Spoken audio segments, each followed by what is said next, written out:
Hello, everybody. Hello. You thought you'd seen heard, because I keep saying this. You'll see us. You won't fucking see No. us. You've heard The Last of Us. Well, this is going to be the Halloween special, but in a matter of fact, it's more just special in general because it's actually an episode. I guess. I think that's fair to say, Mark. Barely Barely. an episode. It's cobbled together in true Culture Trumpet style. Because we've had a chance to put life on hold because, kids aren't important, dogs aren't important, school and work is not important. Culture Trumpet podcast is. So here we are. No planning, no notes. We're just going to dive in. So, but yes, Halloween-ish, timing-wise, hopefully it'll be up in time. And I think the main thing we won't bother with any news because there's not a lot going on. And What do you mean there's not a lot going on? There's a couple of strikes going on, but we're not getting into that. Well, precisely. That's what I wanted to avoid. That's why I said we weren't going to cover any news. And I just come barreling in. So we'll carry on as if nothing happened. But we are going to talk about a couple of recent horror sequels. Or spooky things in general, I think I'm going to add into that. Okay. They are long-awaited, possibly not eagerly awaited, but long-awaited sequels to, how can I say this? Long-time and more modern classic horrors. So we're talking about Saw 10 or X, however you want to pronounce it, and Exorcist Believer. So, I think we've both seen Saw 10, so shall we start with that one? Of course. So, Saw X released, beginning of end of September, I think it was. Something like that, yeah. Just a brief overview. Saw X continues the franchise of Saw, but not where we'd last left the Saw franchise, if that makes sense. So I'm just going to read the IMDb description here. A sick and desperate John travels to Mexico for a risky and experimental medical procedure in hopes of a miracle cure for his cancer, only to discover the entire operation is a scam to defraud the most vulnerable. So that tells us that obviously John Kramer is alive. So this takes place between Saws 1 and the end of 3. I think it's just between Saw 1 and 2. Oh, it does. I didn't want to give that away too much, but okay. So this spoiler warning. Now we're going to talk about spoilers here. But yeah, basically, it takes place quite quickly after Saw 1. So Dr. Gordon and Adam and Zet, they've already faced their fears, and we're picking up John Kramer's next bit. So obviously, he's very, very sick at this point. His cancer his brain tumor is quite bad. And we meet him at like a cancer screening in a hospital and a cancer support group, and he ends up meeting this bloke who is seemingly ill when he meets him at this cancer support group, and then better after whilst John's at the hospital. I think it is. Yeah, it's like a few weeks later, isn't it, or a couple of months later, he meets him again. Exactly, and miraculous recovery. And John's been given literally months to live at this point. Fast forward, goes to Mexico. It's all a scam. Well, it's this guy, isn't it? He meets this guy who's miraculous recovery, who says, "Oh yeah, I had this amazing new experimental treatment. Here's who to contact. I can really recommend it." And then he does that, and then he's off to Mexico. Hilarity ensues. So, as we said, it's the 10th film at this point. So let's go overview before we go into sort of like deep diving in.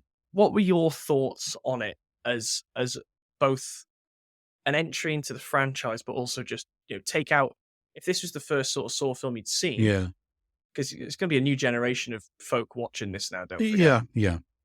I mean, I enjoyed it. It's a Saw film, right? So if you like the Saw series, you know exactly what you're going to get.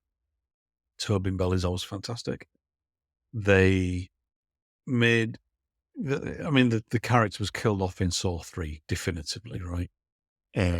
which is understandable given his condition. But then they always found ways to bring him back in flashbacks, and obviously the series then continued, and the timelines kind of doubled back on themselves, and events in as you were watching the later films, they would flash back to show that some of the events were taking place during the earlier films, etc., etc. So I think they clearly realised that killing off the character was maybe a bit of a mistake because they tried everything they could to keep him in the films Mhm. going forwards, even if it was just through flashbacks and things like that. So this one, they, as we said, they're kind of squeezing it in between Saw 1 and Saw 2. It's into the actual story, to be honest. If you'd never seen a Saw film before, the story works on its own. Right. I think you would quickly get what John Kramer's about. We see Amanda, who was obviously one of his victims in the first film, and then transpires he's kind of turned her into an assistant in Saw. Just going to pause you on that point Mm, because yes, Tobin Bell's obviously returning as John. mm, Shawnee Smith is returning as Amanda. mhm, The only bit that really annoyed me in that was, sorry, with the whole Amanda bit, mm. is she explains to the new victims that she's already been tested and Yeah, survived. They never flash back to her in the reverse bear trap, and that really, really, really annoyed me. we were expecting a bit of a flashback. Yeah. Because if they had done that, you could absolutely have watched Saw X completely new to the So there franchise. was a little bit of her backstory missing if you're a new viewer. Yeah. Yeah. But generally speaking, you kind of told everything you need to know. And this would work as a non-Saw film about a guy who goes for treatment, gets ripped off, and then plots revenge on the people who ripped him off. The fact it's Simple as. the fact it's John Kramer and it's a Saw film is, an added bonus, right? So Right. I think it works as part of the overall series. That's fine. It also works as a standalone film, and with not a lot of changes, it would work as a completely non-Saw film in any way whatsoever. I think the thing I missed actually, which is something you touched on there, is in the other films, there's always at least one bit of wibbly wobbly timey wimey where there is a scene that establishes that film's place within the timeline, right? Where, you're watching, I've got an example. I think in Jigsaw, for example, that takes place. It's not set after Saw 7. It's actually set earlier in the series. Yeah, it's one of those weird, it flips, doesn't it? Yeah. Again, you've had your spoiler warning. I don't care anymore. Yeah. It's the game in Jigsaw is an original John Kramer Yeah. game that's recreated by the survivor. It's a weird one. Something like that. I But watched something about it the other day. there's always a scene or two or a flashback that will, that, as I say, kind of Yeah, establishes where within the timeline that particular film is taking place. Or yeah, right. And so you go, oh right, this bit's actually happening during Saw 3, and now we're flicking back to Saw 5 or whatever it might be, right? And I always liked that because as much as it got massively overcomplicated, right, and you'd literally have to have like a chart on the wall to figure it out, they always tried to link them all and show you how they were linked. Whereas this one doesn't do any of that. There are, as you say, there's no flashback to Amanda's trap. There's no recap of like previously on Saw, and it's like just the bits from the first film or whatever it might be. There's nothing to tell you. You have to guess really where in the timeline this story is happening, I agree. which is fine. And again, for a new viewer, that's probably easier because otherwise they'd be going, what's all this going on? I don't get all this kind of thing. So it simplifies it maybe for a new viewer. But I always enjoyed those bits you'd get in each film or each sequel that would link back to the others, to at least one other film kind of thing. So that's probably my only criticism, really.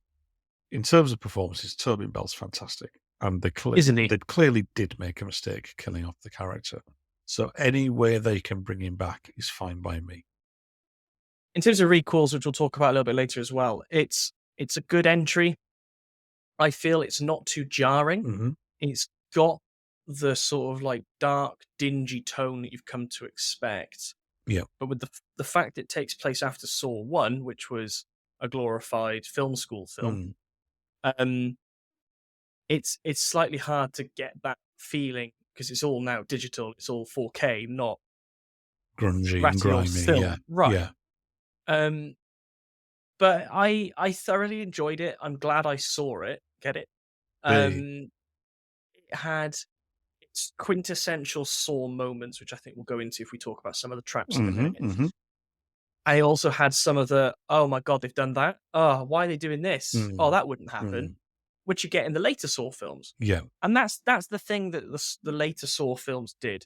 They went batshit with the creativity and they became a little bit far-fetched. Yeah. The best bit about the original was those traps were anything your local psycho could just pick They up. had a very homemade feel, definitely. Exactly. And they did get ridiculously elaborate. Yeah. But what I did like in Saw X was he gets asked at one point, what did you do for a living, John? And he's like, oh, I was an engineer / architect. And that isn't, I don't think, picked up as bluntly in the other films. But I thought that was quite a nice touch. I think it is mentioned in one of the films at least, that he's an engineer of some sort. But yeah, they do make it clear, which again, it's just a little reminder of how he's actually able to design and build all these things. Yeah. Yeah. But it gave the the realism factor again, that he is a man who knows how to do this shit. He's not just any old psycho. Yeah. He's an educated psycho. Okay, let's go into some of the traps then, because that's why you watch a Saw film, to be quite honest. Yep. For me, Yeah, absolutely. is you watch it. Yeah. So the first trap that we see, again, spoiler alert, is the eye vacuum trap, where some poor sod is sat in a chair and he has to basically break his fingers for a reason, which you'll see why in the film, or his eyeballs get sucked out. Simple as. This is the trap that you see on the poster. This is the poster trap, and I'm convinced it was only devised for that awesome poster. That had to. Yes. Which is why, as soon as I found out that was just in John's head, it's like, that's why they've done it, because it was just, how can we make that's right, isn't it? He's imagining his revenge on somebody. Exactly. That was it, yeah. Exactly. Yeah. So I'm not going to dwell on that too much. I was slightly disappointed by it. Yeah. Okay, moving on. At this point now, John has kidnapped his victims who have wronged him. And the first one is called the pipe bomb trap. Chap called Diego. He is the taxi driver who has scammed John into taking him to the hospital. There's a whole group of people out there kind of working together.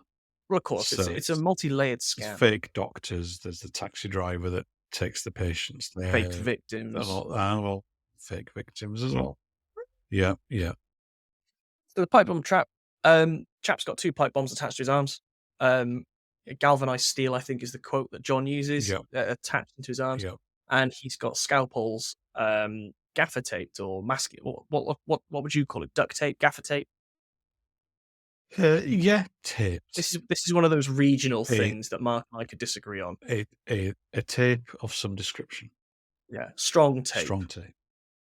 Scalpels to his, gaffer tape taped. Scalpels taped to his hands. So if he tries to itch his face, he's going to cut his face. That sort of thing, right? Yeah. Basically, if you don't cut these pipe bombs out of your skin, you're gonna get your arms blown up. Yeah. I quite liked this trap Mm. Mm. because it felt, silly homemade, wasn't Yeah. elaborate. Um, my only it comes clear later in the film though. I was like, why would he put somebody with bombs attached to Mm. themselves Mm. running around that room whilst John's behind seemingly glass? Yeah. Anyway, it's a weird one. But basically, he survives it by cutting these things out of his arms, which it's a minging sequence, to be It quite is. honest It with you. is. It's pretty effective. I quite like that. That was good. Yeah. That was a good end. Yeah. My favorite one though is the next one, which has been dubbed the bone marrow trap Yeah. Yeah. or Yeah. or the Geely saw trap. Yeah. Right. This is the one that made me feel the most uneasy, queasy, and it's probably the one that the marketing bandwagon jumped on that people were feeling sick about. Mm. Essentially, one of the nurses has to chop her leg off and extract bone marrow using a saw called a Geely saw, which I didn't know was a real thing, Oh, but it's really? essentially Okay. a piece like a barbed wire that they used to use to help amputate in the field. Nice and quick. Super Yeah. quick. And it's like get a piece of string, wrap it around your finger or something and go in left, right, left, right, left, right, really, really quickly. It's horrid, Mm. horrid, Mm. horrid. If she doesn't do it, and however many ounces of bone marrow in the thing, the Geely saw goes straight through her neck. Mm-hmm. Absolutely disgusting. This really made me feel quite. I don't want to look at the screen Mm. because it is gory. The noises are horrible. Like the sound editing was amazing on this one. To be fair, the Foley. Yeah. Yeah. But yeah, again, funny enough, she dies. Funnily enough. Really, really good. Yeah. Yeah. Yeah. So that was a really effective trap, actually. It kind of, by this point you're watching a Saw film because the gore is back. And then they kind of don't stop. The Well, next one is the brain surgery one, isn't it? Where a guy's strapped in to a device, and rather than an amount of bone marrow that he has to extract to disarm the device, it's some brain matter, his own, which makes him not someone else's. So, if it's someone else's, it wouldn't be as much probably of an issue. easier. Yeah. So he has to basically kind of drill into his own head and scoop out a chunk. And this guy is again one of the scammers who tended to be an anesthesiologist during John's treatment. Once again, it's pretty full on.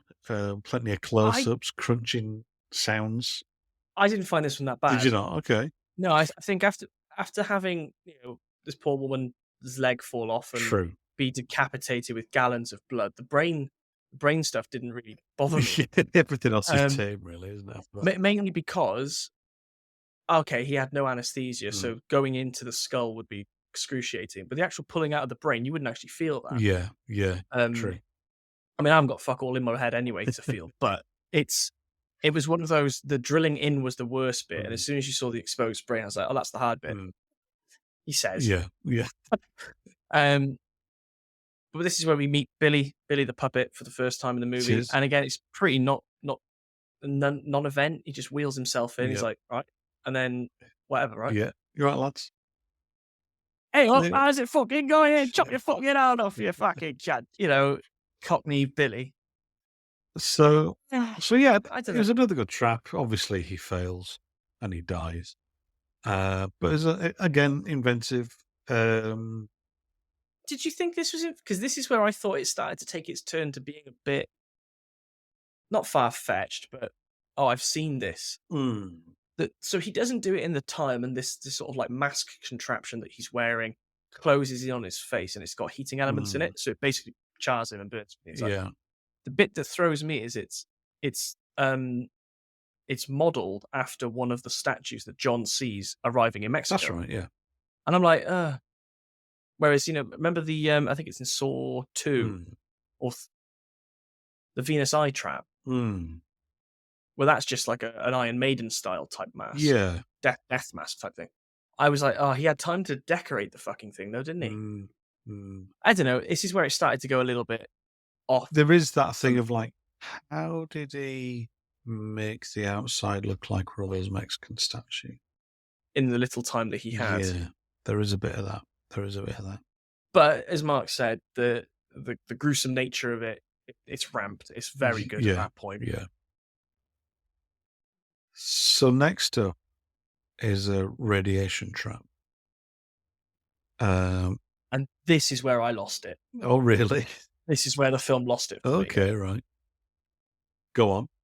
So, Gabriella, one of the people that John actually liked, Yep. poor cow, is trapped. She's shackled by her wrist, shackled by her opposing ankle, and she's pulled up into the air. Yep. Essentially, she needs to break her wrist and her ankle to free herself from the chains. Yes. Easy peasy. Yeah. What you then see is a sheet gets pulled off this radiation machine, because John has a way of using traps that have affected him. So obviously, this is all based around his cancer treatment. Yeah. Radiation therapy. I think he says it's nothing to be trifled with, I believe is the quote. Yes. And absolutely right. Radiation is nothing to be trifled with. So what he's done is essentially made this radiation device laser. Is it laser? Is it no? I don't know what it. Anyway, It's like a the radiotherapy device. Yeah. He's turned it up to 11, which you shouldn't do Mm-hmm. if you're treating cancer, and basically blats Gabriella with radiation to burn her unless she can free herself. So we were watching this, my wife and I, and my wife said, all you got to do is dislocate your thumb to get out of that. And I was like, yeah, yes, quite right, actually. And with the weight of her holding on that chain, it probably would have done it by itself. Mm. So she has this fucking sledgehammer, starts twatting away at her ankle. Yeah. Because the other person there says, oh, if you do that, you'll swing away from the radiation. Yeah. Yeah, but if you did your wrist first, you'd fall down. Easy, even better. So she gets one of them free, and she swings aside. She thinks, oh, brilliant. Oh, no, it's sore. They've thought of everything. Yeah. Radiation thing moves perfectly to where she's going to be. Well, it follows around, doesn't it? Yeah. Right, it's bollocks at this point. Okay. I thought this was ridiculous. And again, it's graphic because it's bone on bone. It's pretty gnarly. Yeah. But Okay. I thought this was stupid. And then she ends up surviving, but gets murdered by Amanda. Like, what? Yeah. What's the proof there? Stupid. So you weren't keen on that one then? No, I thought it would have been better. Again, still using the radiation side of it, Mm. but she's sat in a chair that she has to break something to free herself. I think that would have been better. Mm. So she's in the same sort of position as the eye vacuum man. Yeah. You know, break your wrist here, break your wrists here to escape the shackles. Maybe, I don't know. At that point, it was like there's too much left to chance here for it to work. Okay. So as much as we're kind of going spoilers and so on, I kind of don't want to ruin the ending. Oh no, I'm not to a going to ruin the degree. ending. So I guess without going into too much further detail on what then happens, I mean, did you like it as a film overall? Oh, I really liked it, Hmm. especially the next trap, which okay, I won't go into because Mark's telling me off. No, I'm not taking you off. I'm just saying because there's obviously Oh, no, from no, this I point won't go into onwards, any there's more. Yeah. twisty turny bits, and Sure. So the next trap was blood waterboarding. That made me feel really uncomfortable. that was. We won't say who's on there, but that was really No. effective. That Wasn't was it? very effective one? Yeah. I started to feel quite, clammy, and it did what it's meant to do Yeah. as a viewer. Made you feel uncomfortable. But me being me, I was like, just turn your head and hold your breath, and you'll be fine. Yeah. How hard can it be? Yeah. Someone who's never been waterboarded. And then the last trap was, again, I won't go into it because it spoils the ending. Was a bit. Oh, is that it? Yeah, Okay, it was a then. little bit, wasn't it? Yeah. It's not this big finale that you expect with a Saw film. It No. was just, there we are. That's the end. Well, there was then there's a mid-credits scene as well. Which again I thought was terrible. Yeah, okay, okay. Fan service to But bring it was something back actually, yeah, into it it. was actually a bit of fan service, that one, to be fair. But I think it's very much a, if you want more, we'll give you more now Yeah, because we can. and I think it's been successful enough that Commercially, it absolutely they has. probably will, and they probably won't wait as long. Well, Tobin's knocking on. He's 81 now. Yeah, so I think they'll want to do something quite quickly. I think overall, I think it was good overall. It was good that they brought the same creative team back. Worth a watch. Um, Absolutely worth a watch. you know, it was the same. It was Kevin Gruter, if that's how you pronounce his name, who directed a few of the previous ones, and he was an editor. Is he Saw 5? Uh, I think I remember seeing he's one of the latter ones, Let me but look. He was an editor on 6, 7. He was the director of 6 and 7 and Saw X. He was the editor of all of them. that's So interesting. That's a hard he job was as an well, that. editor on, well, maybe not all of them. Saw 1, 2, 3, 4, 5. He was also an editor of Jigsaw and this film. Okay. So he's been involved in the series in one way or another since the very beginning. So, I think if you're a fan of the franchise and you were slightly disappointed by Jigsaw and Spiral from the Book of Saw, it's a welcome return to the characters and the world that it is. yeah, I'd agree It's with that. it's got its merits, Mm. it's got its shortfalls, but the most important bit about it for me is Tobin Bell being Tobin Bell. Yeah. Oh, being John Kramer. Yeah. He shows a huge range. Usually, he's ill, he's a bit quiet. Yeah. But in this, he really does have that. I'm fucking angry at you now because of what you're doing to not only me. Mm. Well, he mentions it at some point how many tens of thousands, potentially millions of dollars that they're scamming out of folk. Yeah. I was on his side by the end of it. Yeah. Yeah. No, well, that's the thing, isn't it? Because when in all the other films, to whatever degree is in them, whether it's just like a few seconds or a few minutes, he is the villain, right? Right. Whereas in this one, he starts the film as the victim. And as much as his traps are as gruesome as ever, he's essentially the good guy. It's weird, Do you isn't know it? what I mean? Anti-hero. It's not like it's the police officer chasing him that you're rooting for, or the people trapped in the house that you're rooting for. You're rooting for him, which Weird. is a real kind of switch. What one of my other good things as well, again, if you're a fan of the franchise, is you will notice certain sort of Easter eggs to future traps. So there was one, I don't know what it's called. It's like a rack type thing. I think it's in Saw 4. Might be earlier again, actually. And it's the one that rotates the various limbs. Yes. That was a very nice touch. There were a few things that you saw and you go, oh yeah, I know where that's coming. Yeah. But no, I thought it was okay. So you go like, okay, brass tacks, out of 5. I'll give it a 3. I gave it a 4. Worth a watch. Not necessarily anything new, which is fine. Slightly lukewarm ending. Yeah. It didn't have that big game over moment that I was kind of expecting. Yes. I don't think any of the films since the first 7 have been particularly good. Well, so that leaves 3. Yeah. Well, they've all. So what? Even saw the final.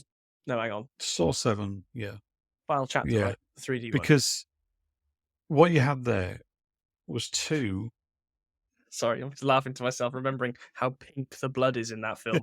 But what you have there is, with those original films, you got 2 trilogies.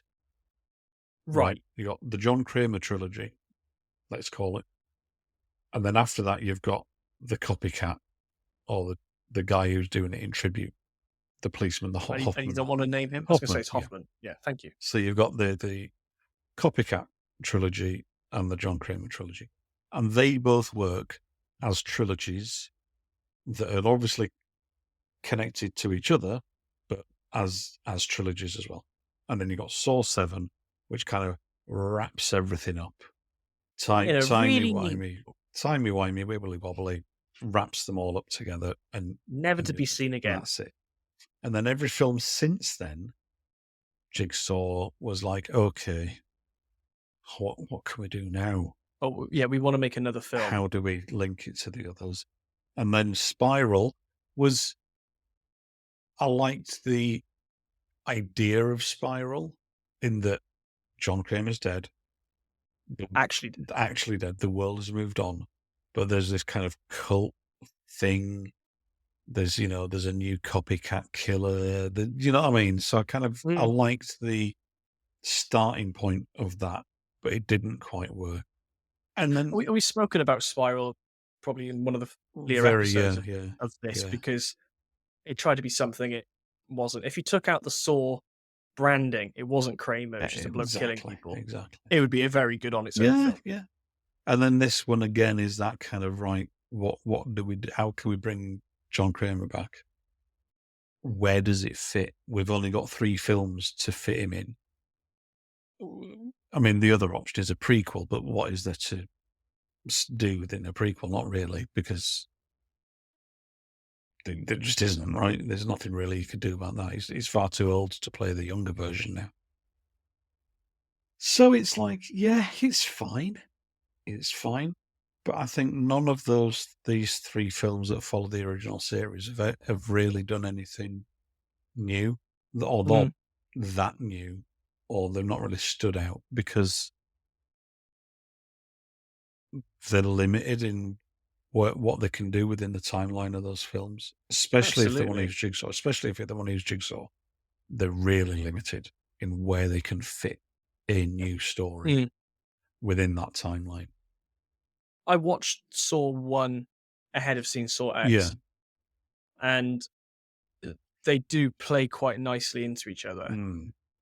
But like I said earlier in this episode, that cinematic quality and styling, can't replicate. It's just it looks too glossy. Yeah, it doesn't have that. But that's fine. That's fine. But it doesn't feel like it. Saw X fits in Saw 1.5. Visually, no, it doesn't. Exactly. It's too polished. And whoever was in charge of makeup and wardrobe for Shawnee Smith should be shot. Oh, that was so bad. Yeah. Not her fault at all, not the at actress's all. fault, but bloody hell. They did not make her look good. Bless her. Yeah, that was a shame. She was good in it as well, to be fair. She's always good. But she was not done any favours by the lighting. No. Which is a real shame. But there we go. There we go. Enjoyed it. It was fine. It was fine. If you like Saw, you'll like it. Now then. If you don't like Saw, what are you doing? On a similar vein, if you like The Exorcist, would you like Exorcist Believer? Let's just start from the beginning. The Exorcist Believer is the first in a new trilogy of the Exorcist films by resident Halloween ruiner David Gordon Green. Oh no, that's a bit mean. Sorry. He directed 1.5 good Halloween films. Well, we'll get on. And then shat on it. We'll get on to that, because I think Exorcist Believer has the same issue. So it's a sequel. It is a sequel to the first film. It obviously ignores Exorcist 2: The Heretic. And Exorcist 3 is a fantastic film. And thankfully, it's at last getting the recognition it deserves. Do you know, I've never seen any of the other Exorcists bar the original. Exorcist 3 is brilliant. I'm genuinely a fantastic. I prefer it to the first film. It's a genuinely brilliant film. And then there was Exorcist the beginning. Then there was Exorcist Dominion, which was written and directed by Paul Schrader. He filmed an entire film. The studio scrapped it and got Rennie Harlin in to completely rewrite the script and reshoot the whole film. That was then released as Exorcist the Beginning. Oh, I didn't know That that. flopped, and then the studio said to Paul Schrader, "Okay, you will release your version." So Exorcist Dominion, it's and Exorcist Believer both star Stellan Skarsgård as Father Merrin. And I didn't know Stellan was in Believer. yeah, no, not Oh, I Believer, didn't know no, that. not Believer, Beginning. I I think you might have said Believer then by Okay, accident. The Exorcist of the Beginning and Exorcist. Dominion. The studio dropped it, reshot the whole thing with Rennie Harlin as Exorcist the Beginning, still with the same actor in the lead role, Stellan Skarsgård as Father Merrin. The same basic storyline, but altered quite a bit. I think they reused a couple of the sets and locations and some of the same actors as well. But other than that, completely different film. And um, both of them were flops. Um, Exorcist Dominion is mm, slightly the better of the two, but neither of them are particularly good. And then it kind of went away for a while. There was a TV series that lasted a couple of seasons. That was in recent years, Yeah, wasn't yeah, it? about 5 years ago, maybe Didn't less. didn't DGD do that as well? No, no, that was a separate one. Right. Um, and then and then this came along. So Blumhouse and Universal bought the rights to make a new series of films because the rights currently owned by Morgan Creek, who made Exorcist 3 and the other Dominion and Beginning. um, and so Blumhouse bought the rights along with Universal to make a trilogy.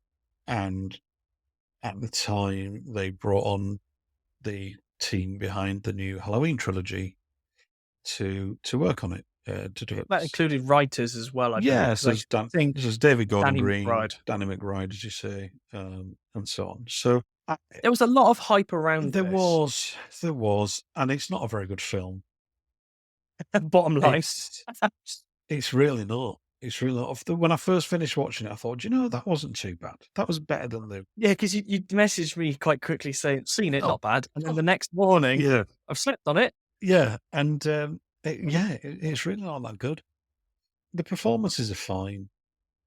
Basically, the storyline is around two girls, school friends go missing. They turn up 3 days later. The worse for wear. Clearly, something's wrong. There's a lot of kind of repetition of the kind of stuff that was in the first film, where they're trying to investigate what the problem could be. You know, the doctors are baffled, test after test, psychiatrists are baffled, etc. The parents turn to various things to try and Religions, I help. guess. Yeah. So the single parent of one of the kids, who's played by, oh my god, hang on a second. One of the parents is, Leslie Odom That's Jr., the one, isn't it? Leslie Odom Jr., Yeah, right, yeah, so, I from mean, I know him from Hamilton, that's but I right. know he's a well-established Yeah. actor by this He's in point, Glass but Onion as well. Yeah, yes. so his character, he's kind of not religious at all, so he's kind of looking for whenever, any kind of neighbors or people suggest, "Oh, we'll pray for you," or, we need a priest or whatever, he's kind of eye-rolling at all that mumbo jumbo. The other parents of the other girl are far more into that side of things, the spiritual and religious side. They kind of go down the route of, into the first film, it's a Catholic priest who comes in and kind of, or is it a Jesuit priest? Anyway, there's a priest who comes in and to do the exorcism. In this, they kind of go through different ones. There may be there's for example a woman who is kind of doing more traditional kind of, I don't know if they're African or Haitian kind of spirit ceremony kind of Right, things to okay. banish the spirits. And there is a priest who comes along, doesn't last very long, but he has a go. He tried, bless him. One of the nurses, who's also a neighbour of the single father, gives him a book that was written by Chris McNeil, who was the mother from the first film, Mhm. who, according to the story, she kind of went off and started investigating other similar cases and Right. and how they affect people. And he goes to see her And sure enough, it's Ellen Burstyn, who played Chris McNeil in the first film. And she kind of brings nothing at all to the film. I saw Mark Kermode talk about this, who I don't follow, but he like I don't follow him particularly Yeah, yeah. closely, but he said the same sort of thing. I think he ended it with, she obviously got her money. I hope she did something nice with She it. did. Yeah. She did, actually. She paid Oh, for some scholarships for acting students, good God. right?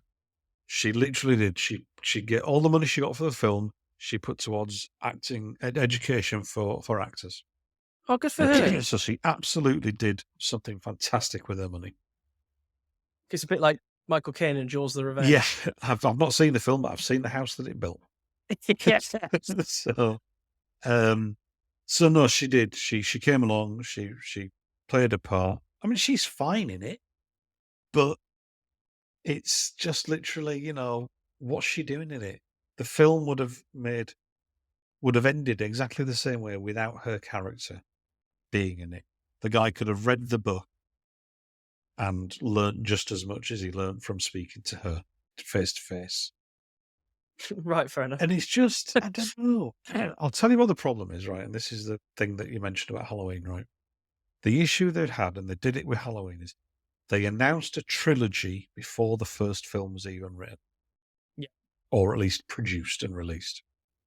And that then tied them into Halloween. The first film in that Halloween trilogy is phenomenal. Possibly one of the best horror films of the last few years. It's It ferocious, is. it's brutal, and it's just fantastic, right?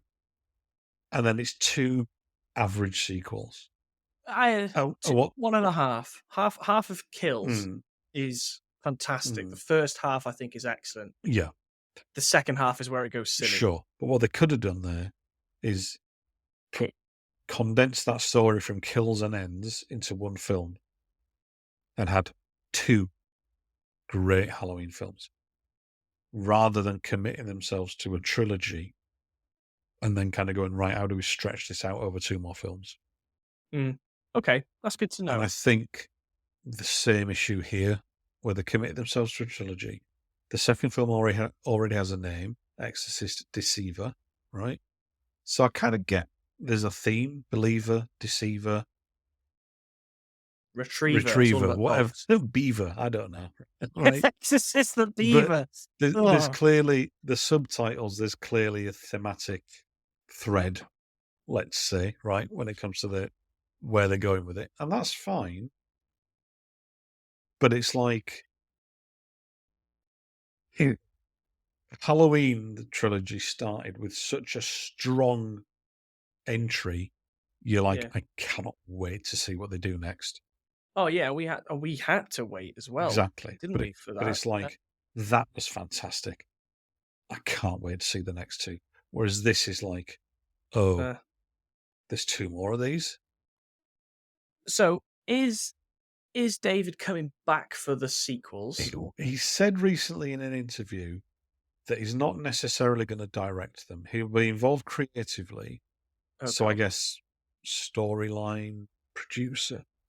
Because this is the thing. I don't think there's an issue with his direction or his style. No. I think the problem lays with Story. we want to write the film that we like. Oh, it turns out it's the same as the original because that's what we like. And this is where, and I think Danny McBride's quite a talented screenwriter. He's a funny guy as well. But they literally are writing, when you're in school, you'd write your own stories about films and whatnot. Fan fiction, isn't it? Yeah. Fan fiction. Yeah. I think that's what they're doing. And they're going, well, we've got a multi-million-dollar budget, lol. Yeah. And they're making fan fiction. Yeah. It's such a shame. It really is. So did you play? I mean, I sometimes do this with sequels and requels. It's like film bingo. So, oh yeah, they've done that. Oh yeah, they've done that. Did you do that with Exorcist? So, for example, I'm thinking of head spinning, people sucking cocks in hell. That sort of thing. In terms of when the girls are possessed, there's lots of references to the original possession. Right. In terms of some of the things they say and do. There is a very bad imitation of Mercedes McCambridge, who was the actress who did the voice of the demon in Right. the first film. To Pazuzu. Yeah. So she did all the possession voices. When Reagan's possessed, she did the voice basically in the first film.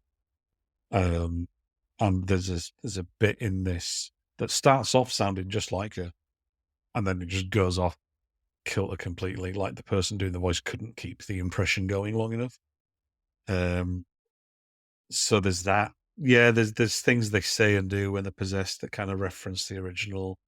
There's Was it? there's- I mean, go on. the original was shocking because it was it 78, the original, something like that? 73. 73. So, even earlier then. So nothing that blasphemous, I don't think, had been done on the Oh wider no, market. it's not shocking at all.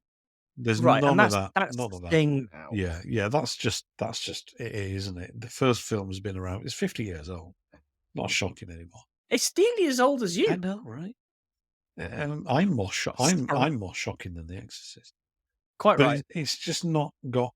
It doesn't have that, which it never would. That's fine. It doesn't have to. It doesn't need to be shocking. It needs to be new and interesting, and it's not. Does it rely on any? Because Blumhouse made their name, for me, Yeah, jump scary, right? Like proper, just out of the blue yeah, bangs. none of that. None of that. Is it psychological like the It original or tries to anyway? be. It tries to be. Oh, And it has, the kind of opening shots and the first kind of bit of the film visually are quite reminiscent of the first film in terms of the kind of static shots or long shots. They take their time, and there's got, in the first film, they use noise quite a bit. They like, yeah. as well as the visuals, they have cutting by sound. I can't describe it, but you know what I mean? There's I remember reading somewhere that there's white noise or there's something played in the that original to kind of make thing. it feel slightly So elevated that, and alert. yeah, so they kind of try a bit of that. It,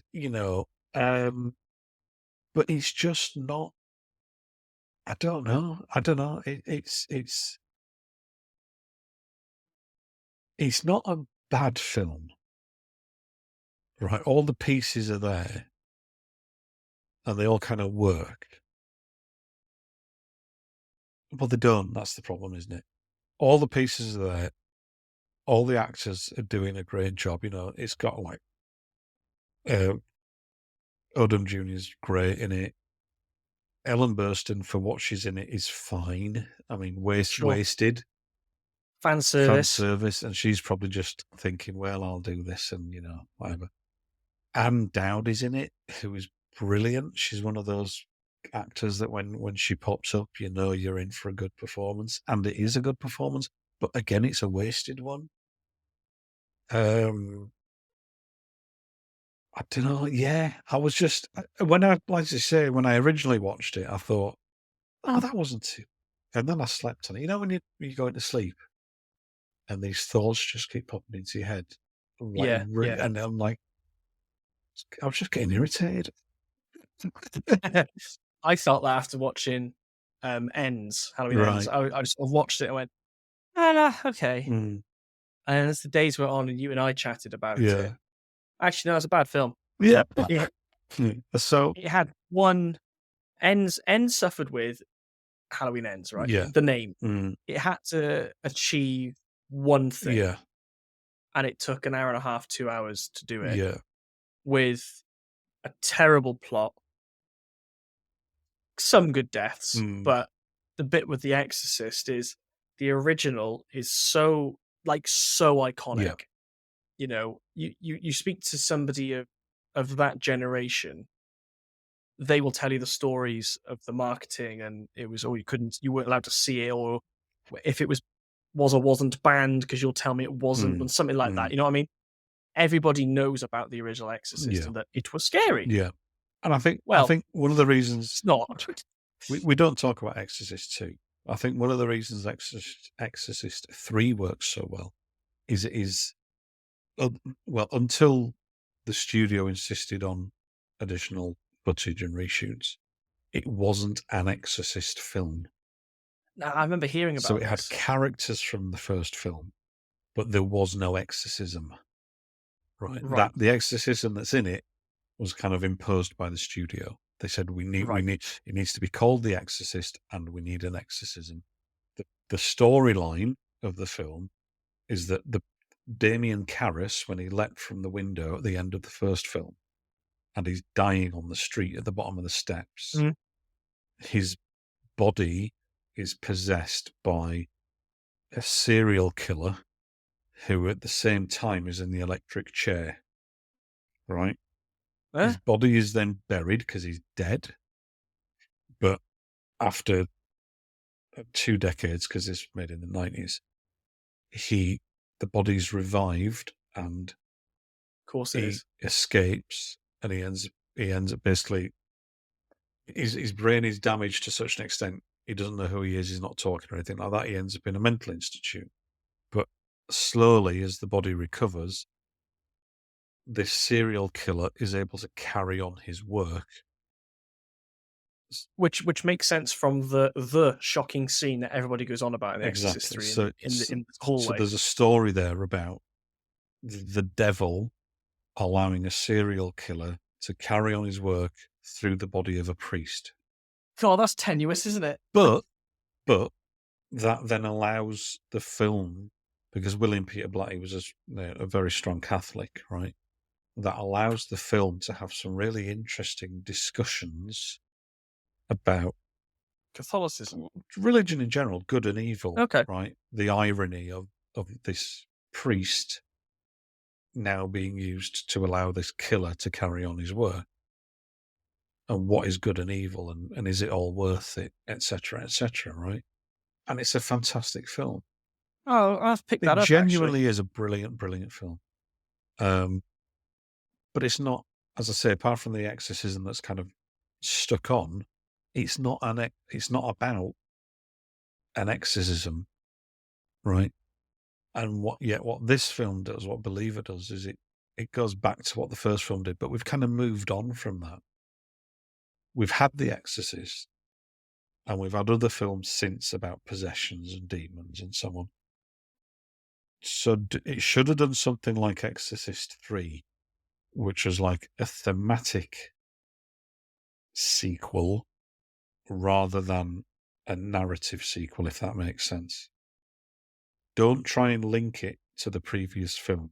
Take the themes and ideas and do something with those instead, rather than trying to force it as a direct sequel.